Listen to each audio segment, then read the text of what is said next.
আসসালামু আলাইকুম। শাম্মী আক্তার আমি আবার চলে আসলাম নতুন আরেকটি ভিডিও নিয়ে। তো আজকে একটা ভর্তার রেসিপি দেখাবো। বাসায় যখন মাছ মাংস কিছুই থাকবে না, জাস্ট এক পিস মাছের লেজ থাকলে পরে এই ভর্তাটা মজাদার একটি ভর্তা বানিয়ে ফেলতে পারবেন। তো আমি তাই করেছিলাম রাতের বেলা। তো অনেক মজা হয়েছিল, পেট ভরে ভাত খাওয়া গেছিল, ভাতটা খাইতে অনেক মজা লাগছিল। তো এই যে এখানে আমি এক পিস মাছ নিয়ে নিছি, মাছের লেজ নিয়ে নিছি। তো এই বড় মাছটা সম্পূর্ণ খাওয়া হয়েছিল, মাছের লেজটা রেখে দিয়েছিলাম ভর্তা করার জন্য। তো ভাবলাম যে আজকে কিছু ভর্তা খেতে ইচ্ছা করতেছে, তো আজকে এই ভর্তাটাই বানিয়ে ফেলি। তো এই জন্য লেজটা এই যে মশলা দিয়ে মাখিয়ে নিলাম, হলুদের গুঁড়া, মরিচের গুঁড়া, একটু ধনিয়ার গুঁড়া দিছি, দিয়ে আমি ভালো করে লবণ দিয়ে ভালো করে মাছটাকে ম্যারিনেট করে কিছুক্ষণ রেখে দেবো। আর এই যে পাশে আমি আমার গাছের বাগানের এই যে টমেটো কেটে নিছি। টমেটোটাও এখন হচ্ছে সেই হাতে মশলা ছিল, মশলা দিয়ে মেখে নিছি। মেখে কিছুক্ষণ রেখে দিয়ে আমি এই যে চুলায় ভেজে নিচ্ছি। তো ফ্রাই প্যানে আমি সব কিছু একসাথে দিব। টমেটো দিয়ে দিলাম, মাছটা দিয়ে দিলাম, মিডিয়াম আছে, এগুলো ভেজে নিব ভালো করে। আর এর সাথে আমি পেঁয়াজ কুচি, কিছু রসুন কুচি দিব, কাঁচামরিচ দিব, দিয়ে আমি এগুলাকে ভালো করে ভেজে নিব। তো মাছটা লেজটা অনেকেই খাইতে চায় না, অনেকেরই পছন্দ না। তো আমি লেজ খাই, আমাদের বাসায় লেজটা বড় মাছ আনলে লেজটা আমিই খাই, কড়া করে ভেজে রান্না করে খাই। তো ভাবলাম যে একটু কিছু অন্যরকম কিছু করেই ভর্তা বানিয়ে ফেলি। ভর্তা দিয়ে তো এমনিতেই শুধু ভর্তা দিয়ে গরম গরম ভাত অনায়াসে খাওয়া যাবে, অনেক মজা হয়। তো এই যে পেঁয়াজ কুচি দিয়ে দিলাম, রসুন কুচি দিয়ে দিলাম, দিয়ে কিছু মরিচ কুচি দিয়ে ফালি করে কেটে রাখা সেগুলো দিলাম, দিয়ে এখন ভালো করে আমি বেশ কিছুক্ষণ টাইম নিয়ে আমি সবগুলো ভেজে নিব ভালো করে। পেঁয়াজ, রসুন আর কাঁচামরিচটা আমি একসাথে নাড়াচাড়া করে ভেজে নিচ্ছি। পেঁয়াজ, রসুন আর কাঁচামরিচটা একটু পোড়া পোড়া করে তুলবো, আর এগুলো আমি ভালো করে টমেটো আর মাছটা ভালো করে ভেজে নেব। আমাদের গাছের টমেটোটা আবার একটু টক টক, একটু মিষ্টি মিষ্টি, তো ভর্তার সাথে দিলে অনেক মজা লাগে খেতে। তো কোনো ভর্তায় টমেটো দিলে টেস্টই বেড়ে যায়, আলাদা একটা টেস্ট আসে। তো এই যে দেখুন এখানে পেঁয়াজ, রসুন আর কাঁচামরিচটা ভাজা হয়ে গেছে, আমি তুলে নিছি। এখন এই যে টমেটোটা আমি ভেজে নিচ্ছি, টমেটোর উপরে স্কিনটা উঠে আসতেছে। তো এটা আমি ঠান্ডা করার পরে তুলে নেব। এখন এই যে পেঁয়াজ, কাঁচামরিচ, রসুন তুলে নিছি, টমেটোটাও উঠাই নিলাম।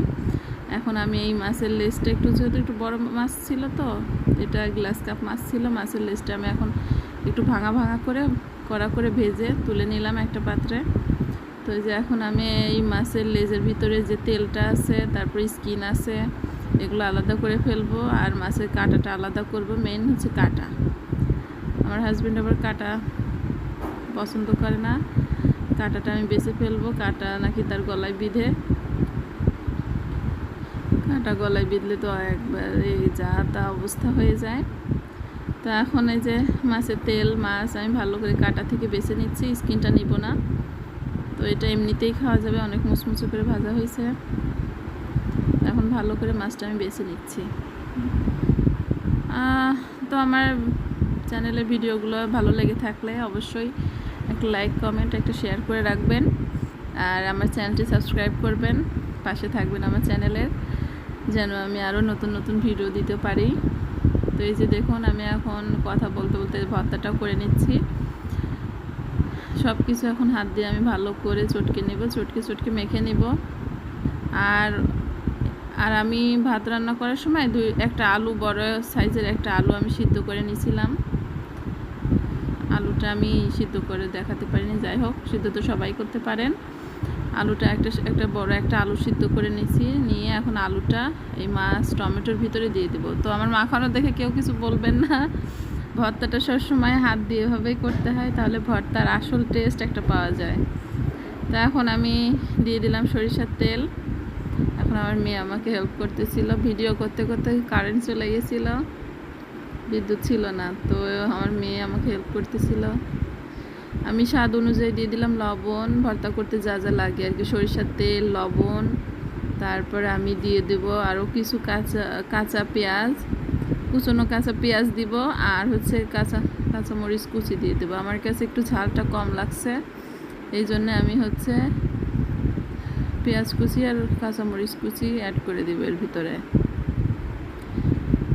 তো ভর্তা সবসময় হাত দিয়ে এভাবে চটকে চটকে মাখালে বেশি মজা হয়। আমি সবসময় হাত আমার সব কিছু অর্গানিক ব্যবহার করি, মানে আমার হাতের সব কিছু হাতের ছোঁয়াই করতে ভালোবাসি।